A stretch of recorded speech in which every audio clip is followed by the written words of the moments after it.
AP ప్రజలకు శుభవార్త. AP ప్రజలకు ప్రత్యేకంగా 42 వేసవి ప్రత్యేక రైళ్ళైతే రావడం జరిగింది. విశాఖ నుంచి ఈ 42 ప్రత్యేక రైళ్ళైతే స్టార్ట్ కాబోతూ ఉన్నాయన్నమాట. పూర్తి వివరాలైతే మీకు ఎక్స్‌ప్లెయిన్ చేస్తాను. ముందుగా ప్రతి ఒక్కరు ఒక లైక్ అయితే చేసేయండి మన ఛానల్‌ని. ఇక వేసవి రద్దీ దృష్ట్యా దక్షిణ మధ్య రైల్వే మరిన్ని ప్రత్యేక రైళ్లు నడిపేందుకు సిద్ధమైంది.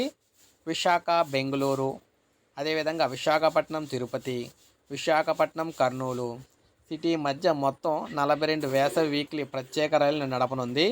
ఏప్రిల్ 13 నుంచి మే నెలాఖరు వరకు కూడా ఈ రైళ్లు అందుబాటులో ఉంటాయన్నమాట. విశాఖపట్నం, బెంగుళూరు చూసుకుంటే 14 రైళ్లు అయితే వేయడం జరిగింది. ఇందులో విశాఖపట్నం, బెంగుళూరు ఆదివారం, తిరుగు ప్రయాణంలో సోమవారాల్లో ఈ రైలు అందుబాటులో ఉంటుంది. దువ్వాడ, అనకాపల్లి, యలమంచిలి, సామర్లకోట, రాజమండ్రి, ఏలూరు, విజయవాడ, ఒంగోలు, నెల్లూరు, గూడూరు, రేణిగుంట, జోలార్పేట్, కుప్పం, బంగారుపేట, రాజపురం స్టేషన్లో ఆగుతుంది. 2 ఏసీ అంటే second AC, third AC, sleeper, general కోచ్లు ఉంటాయి. ఇక విశాఖపట్నం, తిరుపతి ఇది కూడా 14 ట్రైన్లు అయితే వేశారు. విశాఖపట్నం నుంచి తిరుపతికి ప్రతి బుధవారం, తిరుగు ప్రయాణంలో గురువారాల్లో ఈ రైలు అందుబాటులో ఉంటుంది.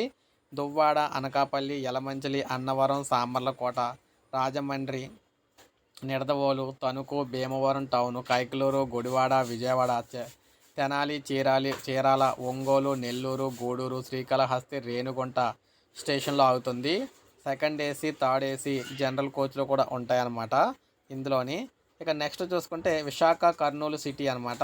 ప్రతి మంగళవారం విశాఖపట్నం నుంచి కర్నూలు సిటీకి, తిరుగు ప్రయాణంలో బుధవారాల్లో రైలు అందుబాటులో ఉంటుంది. దువ్వాడ, అనకాపల్లి, తుని, అన్నవరం, సామర్లకోట, రాజమండ్రి, ఏలూరు, విజయవాడ, గుంటూరు, నరసరావుపేట, వినుకొండ, మార్కాపురం, కంబం, గిద్దలూరు, దిగో మెట్ట, నంద్యాల, డోన్ స్టేషన్లో ఆగుతుంది. Second AC, third AC, general కోచ్లు ఉంటాయి.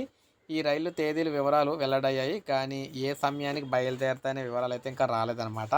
అయితే మొత్తం మేము చూసుకుంటే ఇక్కడ మీరు చూడొచ్చు ఇలా డేట్స్ అయితే ఇవి మనకి మొత్తంగా చూసుకుంటే విశాఖపట్నం, బెంగళూరు, విశాఖపట్నం, తిరుపతి, విశాఖపట్నం, కర్నూలు సిటీ విశాఖపట్నం. సో ఈ విధంగా ట్రైన్ దాదాపు 42 ట్రైన్లు అయితే వేశారనమాట. ఏపీ ప్రజలకు గుడ్ న్యూస్ అని చెప్పుకోవచ్చు.